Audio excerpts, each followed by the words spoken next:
माऊली तुकाराम, ज्ञानेश्वर माऊली ज्ञानराज माऊली तुकाराम. मोकळ आभाळ पंढरीची वाट. हार्दिक शुभेच्छा, हार्दिक शुभेच्छा, हार्दिक शुभेच्छा.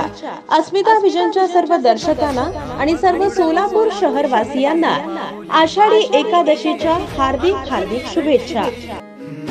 मोकळ आभाळ पंढरीची वाट, चालू लागली पाऊल नाम गोड ओठी. शुभेच्छुक सौभाग्यवती अस्मिताताई गायकवाड, उपनेत्या शिवसेना उद्धव बाळासाहेब ठाकरे पक्ष, संपादिका अस्मिता विजन न्यूज चॅनल सोलापूर आणि कार्याध्यक्ष मनोरमा परिवार सोलापूर.